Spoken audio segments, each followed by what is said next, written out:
وہ جو نہ چاہتے ہوئے بھی اس پر نظر رکھے ہوئے تھا۔ ایسا کرنا نہیں چاہتا تھا مگر ایسا ہو رہا تھا۔ نہیں جانتا تھا کہ یوں کیوں کر رہا ہے، مگر اس کے باوجود کیے جا رہا تھا۔ تبھی کانفرنس میں بیٹھے فون پر میسج ٹون بجی۔ اوپن کر کے دیکھا تو حسن مینشن کے باہر کے منظر کی پک تھی، جس میں وہ بھیگے چہرے سے گاڑی میں بیٹھنے لگی تھی۔ تبھی وہ سب سے ایکسکیوز کرتا باہر بے چینی سے آیا تھا۔ تبھی دوبارہ میسج آیا کہ وہ اسی ہاسپٹل میں ہے، نیچے والے فلور میں۔ تو وہ بھاگ کر نیچے آیا۔ اس کے آنسوؤں سے ترس چہرے نے آریان کے دل کو تکلیف پہنچائی تھی، اور اب وہ اسے گہری نگاہوں سے دیکھتا جو معمولی زخم پر واویلا مچا رہی تھی۔ نو نو، مجھے پین ہو رہا ہے۔ وہ مچلی۔ آریان نے سسٹر کو اشارہ کیا۔ سسٹر نے اس کا بازو تھام لیا۔ ہٹو وائٹ پیچھے چلغوزے، وہ چلائی۔ شٹ اپ چھپکلی۔ وہ بھی گرایا، اب اگر شرافت کا مظاہرہ نہ کیا تو بہت برا پیش آؤں گا۔ آریان نے اسے بری طرح جھٹکا۔ وہ منہ بسور کر رہ گئی، مگر اب شرافت کا مظاہرہ کرتے ہوئے خاموش ہو گئی۔ آریان نے اس کے بازو کی ٹریٹمنٹ شروع کی تو اس نے اس کی شرٹ دبوچ لی۔ آریان کے دل کی دھڑکن بے ترتیب ہوئی، مگر ضبط کیے رکھا، اور اس کا وہ ہاتھ تھام کر سسٹر کے ہاتھ میں تھما دیا۔ آریان نے جب اس کے چھالے نکالنے چاہے تب اس نے دلخراش چیخ مار کر اس کی شرٹ دبوچی تھی۔ وہ آریان کے لیے سراپا امتحان بن چکی تھی۔ تبھی آریان نے اپنے جھبڑے بھیجے تھے۔ اب اگر نہیں چاہتی کہ اس دن کی طرح تمہیں باندھ کر تمہارے ہوش ٹھکانے لگاؤں تو مجھے اپنا کام کرنے دو۔ وہ گرایا۔ شفا سرخ چہرہ لیے اس کی شرٹ چھوڑ دی۔ اس بھرپور دنگل کے بعد آخر آریان نے اس کی بینڈیج کرنے میں کامیاب ہو ہی گیا، اور اب باری تھی اسے پین ریلیف انجیکشن لگانے کی، جسے آریان کے ہاتھوں میں دیکھ کر وہ پھر بدک گئی۔ نو نو، مجھے نہیں لگوانا، کسی صورت نہیں۔ وہ نفی میں سر ہلاتی پیچھے کھسکنے لگی۔ تب آریان نے سسٹر کی جانب دیکھا۔ سسٹر، یہ میڈیسنز کی لسٹ ان کے فادر کو دے، بلکہ ایسا کریں انہیں خود فارمیسی تک لے جائیں۔ اوکے ڈاکٹر، سسٹر نے کہا، اور پیپر تھام کر دبی دبی مسکان لیے وہاں سے چلی گئی۔ شاید جانتی تھی کہ اب ڈاکٹر آریان اس میڈ گرل کو خود ہی قابو کرنے کا ارادہ رکھتے ہیں۔ وہ گئی تو آریان اس کی جانب متوجہ ہوا۔ میڈم، اب شرافت سے لگوانا ہے کہ زبردستی کروں؟ آریان کا لہجہ معنی خیز تھا۔ ہاؤ ڈیئر یو، تمہاری ہمت بھی کیسی ہوئی یہ بولنے کی کہ تم میرے ساتھ ایسا کچھ کر۔ ابھی اس کے الفاظ منہ ہی میں تھے جب آریان نے سرد سی آہ بھری، اور بالکل ہی اچانک اس کی ٹانگوں پر اپنا گھٹنا رکھا اور ایک ہاتھ سے دونوں ہاتھ پکڑ کر اس کے ہاتھ میں انجیکشن انجیکٹ کر دیا۔ آؤچ! وہ چلائی۔ آریان کو ہنسی ضبط کرنا مشکل ہو گیا، مگر اس زخمی شیرنی سے اس وقت الجھنے کا مطلب تھا وہ گنجا ہو جاتا۔ تبھی اتنی ہی تیزی سے پیچھے ہٹا اور خاموشی سے اپنی چیزیں سمیٹنے لگا۔ ہاؤ ڈیئر یو، وائٹ چلغوزے، تمہاری ہمت کیسی ہوئی؟ وہ بیڈ پر بلیوں کی طرح ناخنوں سے اسکریچ مارتی چلائی۔ ایسے ہوئی جیسے ابھی ہمت کر کے دکھائی، وہ اطمینان سے بولا۔ اتنے میں کامران حسن اندر داخل ہوئے تھے۔ ویل ڈن ینگ مین، یقیناً جگرے والے ہو۔ کامران حسن نے آریان کا کندھا تھپ تھپا کر کہا۔ یقیناً اپنی جنگلی بیٹی کے واویلوں کا اندازہ ہوگا۔ اب شفا نے اپنے پاپا کو گھورا تو وہ ہنس دیے۔ شفا، مجھے جانا ہوگا، کال آئی ہے ضروری۔ تم کچھ دیر آرام کرو، پھر پھپھو کے ساتھ گھر چلی جانا، اوکے؟ اوکے پاپا۔ وہ اداس ہوئی۔ کامران اس کا ماتھا چومتے باہر نکل گئے۔ آریان بھی اپنی چیزیں سمیٹ چکا تھا۔ وہ سسٹر کے ساتھ باہر نکلا تو شفا نے اس کی چوڑی پیٹھ کو دیکھا۔ بہت جنگلی مگر کافی سویٹ ہو چلغوزے۔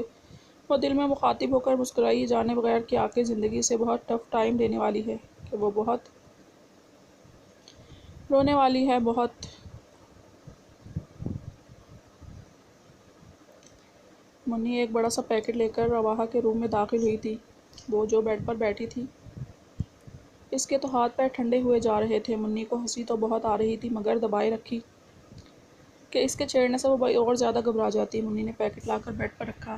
ارے مارشمیلو، چلو جلدی سے اٹھو اور یہ پہن کر آؤ، یہ سب تیرے سرتاج کی پسند کا ہے، اس نے بھیجا ہے سامان۔ منی جلدی جلدی ہاتھ چلا رہی تھی اور پیکٹ میں سے ڈریس نکالا، جسے دیکھ کر رواحہ کی سٹی گم ہوئی تھی۔ سرخ میکسی تھی شاید۔ منی، یہ ارے اٹھ بھی جا، دیر ہو رہی ہے، پورے 11 بجے پہنچنا ہے وہاں، اور بس آدھا گھنٹہ رہ گیا ہے۔ منی نے زبردستی سے پکڑ کر ڈریس تھما کر واش روم میں دھکیلا۔ کچھ ہی دیر بعد وہ لرزتی کانپتی ڈریس پہنے باہر آئی تو منی تو فدا ہی ہو گئی۔ پیروں تک سرخ میکسی، جس کے گلے پر سلور پرل لگے ہوئے تھے، مگر آگے پیچھے کے گلے کافی گہرے تھے، جن سے اس کی تمام رہنائیاں جھلک رہی تھیں۔ منی، یہ وہ بری طرح جھنجھلائی۔ ارے فکر کیوں کرتی ہے، یہ بھی دیکھ، یہ ہے نا؟ اس نے پیکٹ سے ایک سرخ جیکٹ نما اپر نکال کر رواحہ کو تھمایا، جو اس نے پہن لیا۔ ویسٹ تک آتی اس خوبصورت ڈیزائن والی اپر نے اس کا جسم چھپا لیا تھا۔ اب منی نے اسے ڈریسنگ کے سامنے بٹھایا اور بہت ہی مہارت سے بس لائنر مسکارا لگا کر بلیڈ ریڈ کلر میں لپسٹک لگا دی۔ منی یہ اس نے احتجاج کرنا چاہا، چپ اب یہ سب تو اس ہری بلا کی فرمائش پر کر رہی ہوں، سجنا ہے تجھے سجنا کے لیے، منی نے کہا اور اینڈ میں شرارت سے گنگنایا تو اس کی آنکھیں پھیل گئیں۔ پھر منی نے کانوں میں ہلکے سے ٹاپس پہنائے اور میچنگ ریڈ سینڈل، اوپر سے اسٹریٹ اور نیچے سے ہلکے سے کرلی بالوں کو کھلا چھوڑ دیا۔ لو جی تیار ہے دلہن، منی نے کہا تو وہ جی جان سے لرزی۔ منی سب کیا سوچیں گے، وہ گھگیا گئی۔ ایک تو وہ گرین مانسٹر، اوپر سے اس کی توبہ شکن تیاری، اس کے ابھی سے پسینے چھوٹ رہے تھے۔ ارے کوئی نہیں دیکھے گا، سب اپنے اپنے روم میں ہیں، وہ کہتی اس کے کندھوں پر شال پھیلاتی۔ بولی اب چلو۔ منی اسی لیے باہر آئی، گاڑی تیار ہی کھڑی تھی جیسے۔ وہ گاڑی میں بیٹھی۔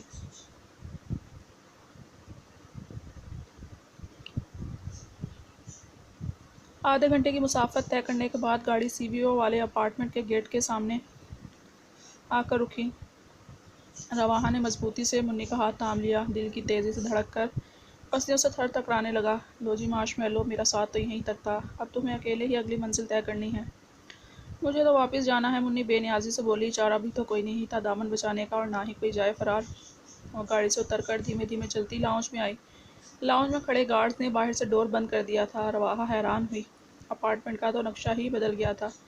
زمین پھولوں سے ڈھکی ہوئی تھی، ملگجی سی روشنی میں ہر طرف تازہ پھولوں کے بکے اور کینڈلز لگی ہوئی تھیں۔ وہ وہیں پتھر ہو گئی، قدم من من کے بھاری ہو گئے۔ اب وہ جو صوفے پر اس کی جانب پیٹھ کیے بیٹھا تھا اٹھ کر اس کی جانب مڑا۔ بلیک پینٹ کے اوپر ریڈ شرٹ پہنے وہ نہایت ہینڈسم لگ رہا تھا، مگر اس کی خود کی نگاہ ایک منظر پر آ کر جم گئی تھی۔ پینٹ کی پاکٹوں میں ہاتھ ڈھالے دھیمے قدموں سے چلتا اس کے قریب آیا، جو شال مضبوطی سے تھامے نگاہیں جھکائے سراپائے قیامت بنی کھڑی تھی۔ ماہر سوہم خان نے اس کے سامنے اپنا ہاتھ پھیلایا، جو اس نے لرزتے کانپتے تھام لیا۔ ریلیکس یار، اتنا کیوں گھبرا رہی ہو؟ وہ اسے خود سے لگائے بولا تو اس کی سکرٹ کی سانس بحال ہوئی۔ وہ اسے لیے صوفے تک آیا اور کندھے سے تام کر اسے صوفے پر بٹھا دیا۔ خود اس کے قریب بیٹھ گیا۔ کیا کھاؤ گی؟ ٹیبل پر انواع و اقسام کی گرم گرم اشیاء چنی گئی تھیں۔ منی نے جو نکل کر اسے میسج کر دیا تھا تب اس نے آرڈر کیا تھا۔ ماہر نے چھوٹے چھوٹے نوالے بنا کر اسے کھانا کھلایا۔ اس نے بھی ہمت کر کے اس کے منہ میں چند نوالے ڈالے تھے۔ ماہر کی خود پر اٹھتی گہری نگاہ اس سے پانی پانی کر رہی تھی۔ کھانا کھا چکے تو ماہر نے اس کے ٹھنڈے پڑتے ہاتھ اپنے گرم ہاتھوں میں لے کر سہلائے تھے۔ اور مجھے کسی نے بولا تھا کہ وہ مجھ سے نہیں ڈرتی۔ اب کیا ہوا ہے مارش میلو؟ وہ اطمینان سے بولا۔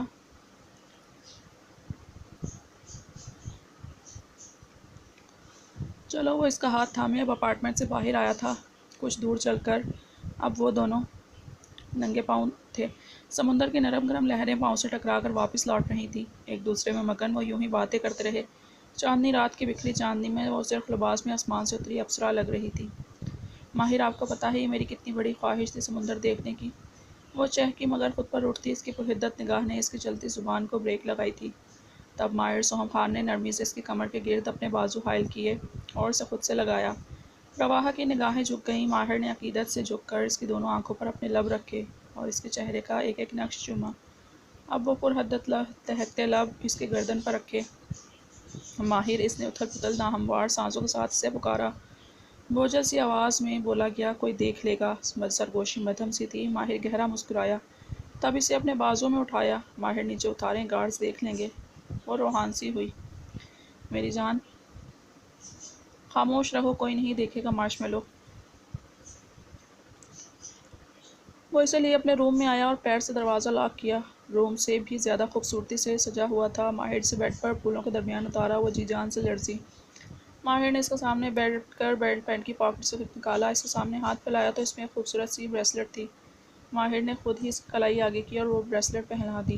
اس نے ہاتھ پیچھے کرنا چاہا، مگر ماہر سوہم خان نے کلائی مضبوطی سے پکڑ کر جھک کر اس کی کلائی پر اپنے لب رکھے۔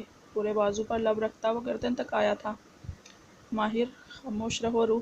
اس نے اس کے ہونٹوں پر انگلی رکھتے انگوٹھے سے اس کا سرخ رنگ میں رنگا لب سہلایا، تب وہ بے چین سا ہوتے ہوئے اس نے رواحہ کی سانسوں کو اپنی دسترس میں لیا۔ ماہر کے عمل میں نرمی، عقیدت اور محبت تھی۔ رواحہ نے اس کی شرٹ اپنی مٹھیوں میں جکڑی۔ رواحہ کو آج ہر حال میں اس موزون طوفان اور مانسٹر کی شدتیں، جنون اور دیوانگی برداشت کرنا تھی۔ کمر پر سرکتے ماہر کے ہاتھوں نے اس کے کندھوں پر سے وہ اپر سرکایا تھا۔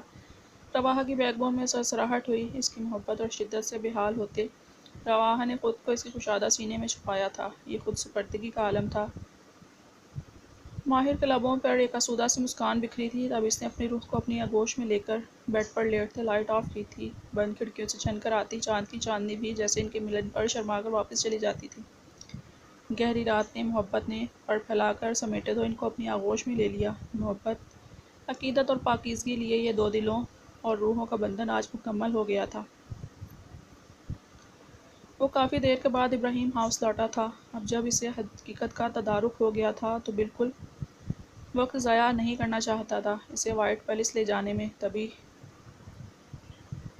دھیمے قدموں سے چلتا اس کے روم میں داخل ہوا تھا جہاں وہ دشمن جاں بیڈ پر کمفرٹر میں دبکی بھرپور نیند لے کر اٹھ چکی تھی اور اب بیزاری سے کروٹیں بدل رہی تھی۔ تب وہ بیڈ کے قریب آیا۔ عروشے، مجھے پتا ہے تم جاگ رہی ہو، اٹھو ہمیں جانا ہے کہیں، وہ مصروف سا بولا۔ بیزار تو وہ پہلے ہی تھی، اٹھ بیٹھی اور دیکھ کر بوکھلا گئی کہ وہ بالکل اس کے سر پر کھڑا تھا۔ ایشان نے اس کی گھبراہٹ دیکھ کر مسکراہٹ چھپائی۔ وہ اٹھ کر اس کے روبرو آئی۔ ٹھیک ہے، آپ کی ساری باتیں ٹھیک، مگر مجھے علیزے آپی سے ملوا دیں۔ وہ انگلیاں چٹکھاتی بولی، تمہیں اس کی بیماری کا پتہ ہے؟ ایشان نے بالآخر بات کی، مگر مجبور تھا، ڈاکٹر کے مطابق دیٹ کا تو بھی نہیں بتا سکتا تھا۔ جی مجھے پتا ہے، وہ اس حادثے سے پہلے بیمار تھی، علاج چل رہا تھا، مگر اس نے سب سے چھپایا۔ وہ جانتی تھی کہ بیمار ہے مگر مجھے کسی طرح معلوم ہو چکا تھا، وہ خود پر ضبط کرتی بولی۔ ہاں تو اسے علاج کے لیے امریکہ بھیجا ہے، وہ ادھر ہے۔ ایشان نے نظریں چراتے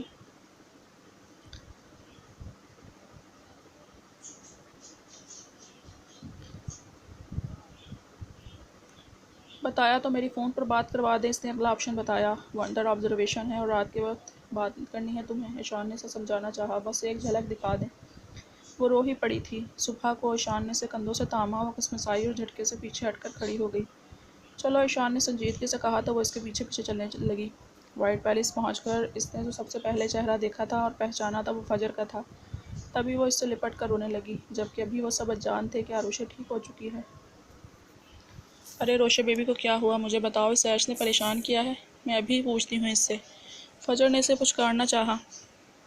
ایشان نے دانتوں تلے لب دبایا۔ فجر آپو، میں ٹھیک ہوں اب، وہ سرخ چہرہ لیے اس سے الگ ہو کر بولی۔ تو فجر کو خوشگوار حیرت ہوئی۔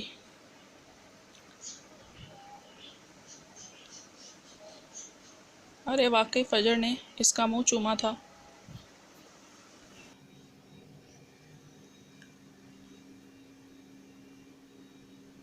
بھابھی آپ کیوں جاگ رہی ہیں اس وقت تک؟ خیریت تو ہے، آپ کو اس کنڈیشن میں آرام کرنا چاہیے۔ ایشان کے شوشے پر فجر لال سرخ ہوئی، مطلب وہ بھی جانتا تھا وہ نیند نہیں آ رہی تھی اور یہ بھی شام کے نکلے ہوئے اپنی کسی دوست کی امی کو ہاسپٹل لے کے گئے ہیں، اور تو اور حویلی میں بھی کوئی فون نہیں اٹھا رہا۔ ایشان، میرا دل گھبرا رہا ہے۔ عروشے، تم روم میں جا کر فریش ہو، میں بھابھی کو ان کے روم تک چھوڑ کر آتا ہوں، وہ کہتا فجر کا ہاتھ تھامے اسے روم تک لایا۔ عروشی اپنے روم کی طرف بڑھ گئی۔ ایشان نے فجر کو لا کر بیڈ پر بٹھایا۔ بھابھی بالکل ٹینشن لینے کی ضرورت نہیں ہے، چلیے لیٹ جائیں، آپ کو پتہ ہے اس وقت آپ کے لیے ٹینشن لینا کتنا نقصان کا باعث بن سکتا ہے۔ وہ اسے سمجھاتا ہوا بیڈ پر لیٹنے کا اشارہ کرتا کمفرٹر درست کرنے لگا۔ شاباش، سو جائیں۔ اچھا سوچیں، انشاءاللہ سب ٹھیک ہوگا، اوکے۔ فجر نے کمفرٹر میں لیٹ کر آنکھیں بوند لیں تو وہ خاموشی سے وہاں سے نکل کر اپنے روم میں چلا آیا۔ وہ جو ڈریسنگ سے ڈریس نکال کر بیڈ پر رکھی گہری سوچ میں تھی، قدموں کی روم تک آتی بھاری چھاپ سن کر ہڑبڑا کر واش روم میں گھس گئی۔ ایشان اندر آیا تو بیڈ پر ڈریس پڑا تھا۔ وہ ویٹ کرنے لگا کیونکہ ابھی اسے کھانا کھلا کر میڈیسن بھی دینی تھی، مگر یہ اس کا انتظار طویل ترین انتظار میں بدلتا چلا گیا جب وہ گھنٹے بھر سے باہر نہیں نکلی۔ اب تو کافی دیر ہو چکی تھی اور جیسے جیسے وقت گزر رہا تھا اس کا میٹر چارٹ ہوا جا رہا تھا۔ پریشانی جو ہو رہی تھی سو الگ کہ اتنی دیر ہو چکی ہے، اندر کون سے جھمیلوں میں پھنس گئی ہے۔ اندر واش روم میں عروشے باتھ ٹاول میں لپٹی باتھ ٹب کے کنارے اطمینان سے گھٹنوں پر چین ٹکائے بیٹھی تھی۔ اپنی کی گئی حرکتیں یاد آتے ہی اس شخص کی وارفتگی میں ڈوبی حدت بھری نگاہوں کا سامنا کرنا مشکل امر تھا۔ تبھی وہ اس سے بچ کر گھنٹے بھر سے یہیں ڈیرا ڈالے بیٹھی تھی۔ یہ وہی ٹب تھا جہاں ایک دن وہ ڈکلنگ بنی بیٹھی تھی۔ اف، کیا کیا کیا تھا اس نے، شٹ۔ اب بھی بس ایک پریشانی تھی اور وہ اس کے آنے سے پہلے باتھ روم میں گھسنے کے چکروں میں کپڑے باہر بیڈ پر ہی بھول آئی تھی اور اب پنڈلوں تک بعد ٹاول پہنے بیٹھی تھی۔ ایشان کی برداشت جواب دیا تھا، تبھی کلک کی آواز پر، دروازہ کھلنے کی آواز پر وہ بری طرح بوکھلائی تھی، جبکہ ایشان اندر آ کر اطمینان سے اسے ملاحظہ کر رہا تھا۔ آپ کی ہمت کیسے ہوئی اندر آنے کی؟ وہ سہمی، جیسے پہلے بھی تھی ہمت روشے بیبی۔ مجھے لگا وہ جو گیم ہم اس باتھ ٹب میں کھیل چکے ہیں انہیں تم مس کر رہی ہوگی، تبھی تو یہاں ڈیرا ڈال کر بیٹھی ہو، اسی لیے تمہیں کمپنی دینے چلا آیا۔ کون سی گیم؟ اس کی زبان پھسلی، مگر یہ احساس ہونے پر کہ وہ کس قدر بیہودہ سوال کر بیٹھی ہے، دانتوں تلے زبان دبائی۔ ڈکلنگ والی اور عمران ہاشمی والی؟ ایشان نے اس کا سرخ ٹماٹر چہرہ دیکھ کر دانتوں تلے لب دبایا۔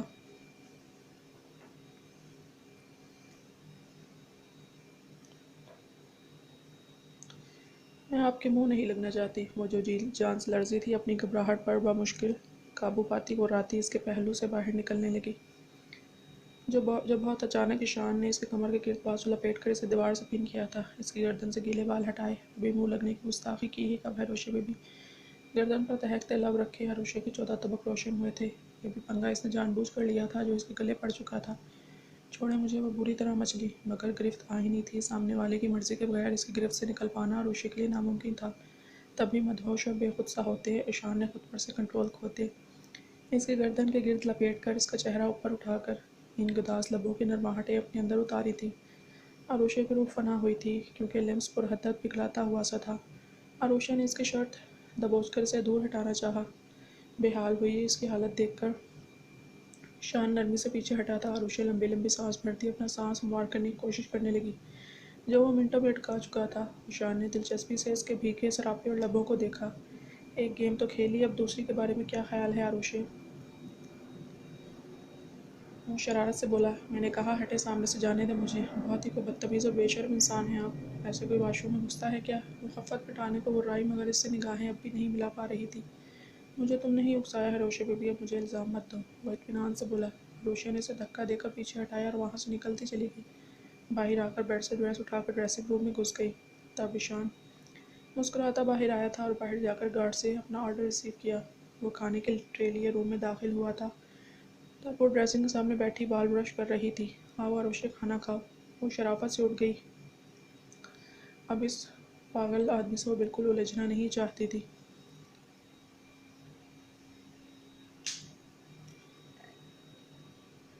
چپ چاپ کھانا کھایا، اس کے ہاتھ سے میڈیسن لی اور آ کر اپنی سائڈ پر لیٹ گئی۔ ایشان نے سرد سی آہ بھری اور اپنی سائڈ آ کر چپ چاپ لیٹ کر آنکھیں موند لیں۔